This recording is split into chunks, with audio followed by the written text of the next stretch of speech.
My dear, this is Himanshu here. Welcome back to our channel. और आज हम लेकर आए हैं पहले की तरह आपके लिए एक बहुत इंफॉर्मेटिव वीडियो जो कि होने वाली है मैथ्स के chapter surface area and volumes के बारे में, यानी पृष्ठीय क्षेत्रफल और आयतन। बेसिकली देखा गया है कि इस चैप्टर को समझने में लोगों को बड़ी परेशानी होती है। हायर लेवल पे भी लोग बाग जो है फॉर्मूलाज को याद नहीं कर पाते, तो उनके लिए हम एक शॉर्ट ट्रिक लेकर आए हैं जिसके बाद शायद ही इसको कोई भूलेगा। तो सबसे पहले बात करते हैं हम क्यूब की।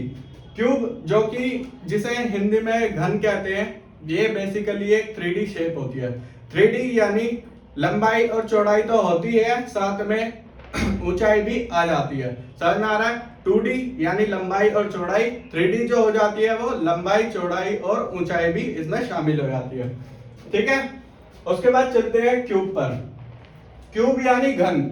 घन में देखा जाता है कि 6 वर्ग होते हैं। ठीक है, घर में देखा जाए 6 वर्ग होते हैं, 1 2 3 4 5 और 6।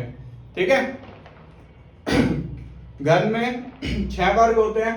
तो सबसे पहले हम इनके फॉर्मूलों को वर्ग से ही निकालेंगे। तो वर्ग का जो एरिया होता है वो क्या होता है? साइड का स्क्वायर, और साइड हमने मानी है a के बराबर, क्योंकि इसकी लंबाई, चौड़ाई और ऊंचाई तीनों बराबर होती है। इनको हमने माना a। साइड स्क्वायर यानी a का स्क्वायर। ठीक है, उसके बाद चलते हैं पेरीमीटर। पेरीमीटर यानी परिमाप। परिमाप यानी सभी भुजाओं का योग। तो वर्ग में कितनी भुजा होती है? 4। तो चारों भुजाओं का योग यानी 4a क्या हो गया इसका? परिमाप। उसके बाद चलते हैं CSA। CSA यानी वक्र पृष्ठ क्षेत्रफल, यानी घुमावदार जो एरिया होता है उसकी बात कर रहे हैं इसमें। घुमावदार एरिया यानी परिमाप से बना हुआ है। आप क्या कीजिए?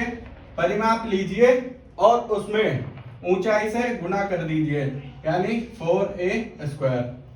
ठीक है, उसके बाद चलते हैं TSA यानी टोटल सरफेस एरिया, कुल पृष्ठीय क्षेत्रफल। उसके लिए आपको क्या करना पड़ेगा? 6 वर्ग होते हैं। वर्ग का क्षेत्रफल क्या होता है? a square. तो 6 का हुआ यानी 6a स्क्वायर, यानी जो क्यूब का TSA हुआ वो क्या हो गया? 6a square. ओके, उसके बाद चलते हैं वॉल्यूम पर। वॉल्यूम में आपको कुछ नहीं करना, बस जो लंबाई है, चौड़ाई है और ऊंचाई की गुणा कर देनी है, यानी a गुणा a यानी a क्यूब। ओके, उसके बाद चलते हैं हम क्यूबॉइड पर। क्यूबॉइड भी सेम ऐसा ही है। इसमें 6 आयत होते हैं और आयत से ही इसके फॉर्मूले आयत के फॉर्मूलों से ही इसके फॉर्मूले निकालेंगे। ठीक है, तो आयत का क्षेत्रफल क्या होता है? लंबाई गुणा चौड़ाई। ओके, उसके बाद चलते हैं परिमाप पर। परिमाप क्या होता है इसका? 2 गुणा लंबाई प्लस चौड़ाई। ठीक है, CSA की बात करते हैं। तो CSA यानी घुमावदार एरिया। घुमावदार परिमाप होता है, उसमें बस क्या कर दीजिए आप,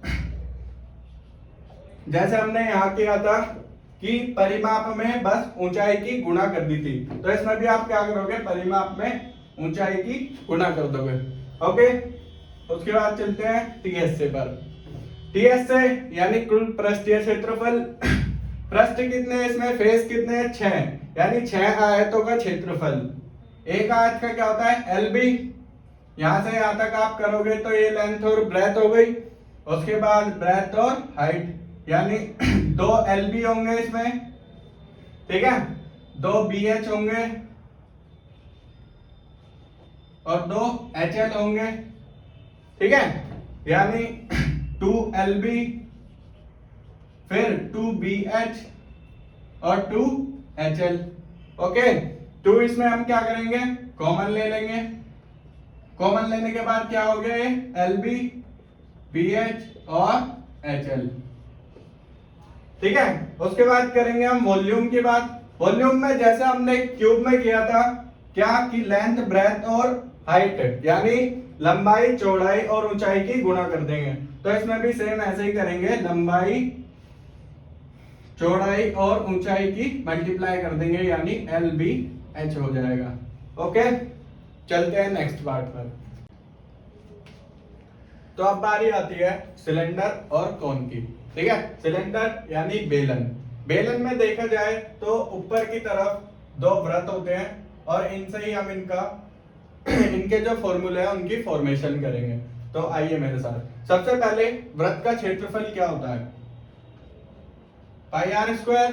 ठीक है, उसके बाद वृत्त का परिमाप यानी सरकमफेरेंस क्या होता है सर्कल का?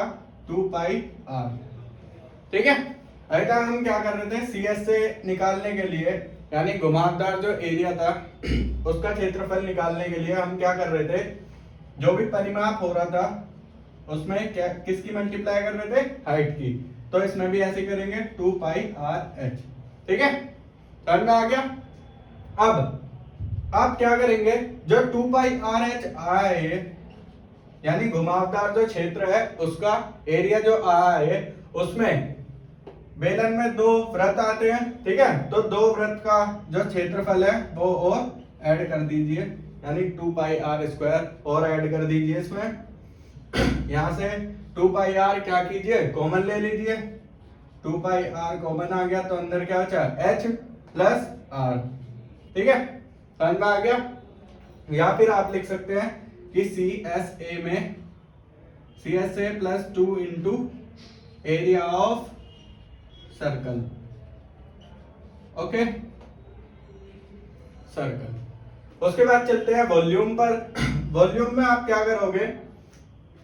जो भी वृत्त का क्षेत्रफल है यानी पाई आर स्क्वायर, उसमें आप मल्टीप्लाई कर दो इसकी एच से, यानी ये क्या होगा? पाई आर स्क्वायर एच।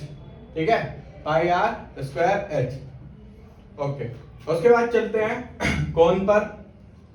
कोण में क्या होता है? बेसिकली एक वृत्त होता है।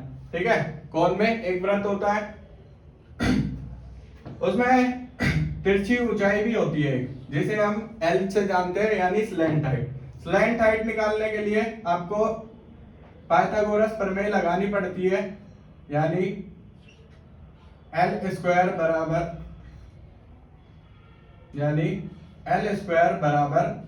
H square plus R square आपको करना पड़ता है, यानी L is equal to under root H square plus R square.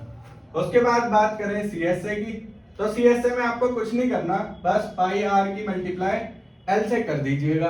L यानी तिरछी ऊंचाई यानी स्लैंट हाइट। ठीक है, उसके बाद चलते हैं इसके टी एस ए पर। जो सी एस ए है यानी पाई आर एल, उसमें पाई आर स्क्वायर और ऐड कर दीजिए क्योंकि इसमें एक ही वृत्त होता है। ठीक है, पाई आर इस यहां से कॉमन ले लीजिए, यहां पर क्या बचा? एल, और उसके बाद क्या बचा? आर। ठीक है, अब वॉल्यूम याद करने की एक बहुत ही सिंपलेस्ट ट्रिक है कि जो कोण होता है वो बेलन का तीसरा भाग होता है। जैसा कि आप देख सकते हैं एक बेलन में 3 कोण बन सकते हैं, तो अगर हम बेलन के आयतन का तीसरा भाग कर दे, तो वो होता है कोण का आयतन। ओके, मिलते हैं नेक्स्ट में। अब चलते हैं स्फीयर पे यानी गोले पे। गोले में आपको बस एक बात का ध्यान रखना है कि इसमें जो सी एस ए और टी एस ए होता है वो बराबर होता है, यानी वक्र पृष्ठ घुमावदार जो क्षेत्र होता है वो और कुल पृष्ठीय क्षेत्रफल दोनों बराबर होते हैं। इसके लिए आपको क्या करना है? 4 की मल्टीप्लाई कर देनी है एरिया ऑफ सर्कल से, यानी 4 पाई आर स्क्वायर। ठीक है, 4 पाई आर स्क्वायर। ठीक है, उसके बाद इसकी वॉल्यूम की बात करें, वॉल्यूम तो आप डायरेक्ट ही याद रख लीजिए, 4/3 पाई आर और क्यूब। ठीक है, चलते हैं हेमिस्फेयर। हेमिस्फेयर यानी अर्धगोला। अर्धगोला यानी आधा गोला। जैसे हमने इसका यानी स्फेयर का टोटल सरफेस एरिया निकाला है, उसका अगर हम आधा कर दे तो वो हो जाएगा इसका सी एस से, यानी 4 पाई आर स्क्वायर को अगर आधा कर दे तो क्या बन जाएगा? वो अर्धगोले का सी एस से, यानी वक्र पृष्ठ क्षेत्रफल, यानी सी एस से। ठीक है, उसके बाद टीएसए के लिए हमें सीएसए में यानी 2 पाई आर स्क्वायर में एक और वृत्त जो कि ऊपर की ओर होता है इसमें, उसका क्षेत्रफल ऐड करना पड़ेगा, यानी टोटली क्या हो गया 3 पाई आर स्क्वायर। ठीक है, और वॉल्यूम भी आधी कर दीजिए, जैसे गोले की निकाली है उसकी आधी कर दीजिए, यानी 1/2 किसकी कर दीजिए, गोले का आयतन। 2 से 4 कैंसिल, 2 टाइम्स यानी 2/3 पाई आर क्यूब। तो ये है हमारे आज का सेशन। Thanks for watching.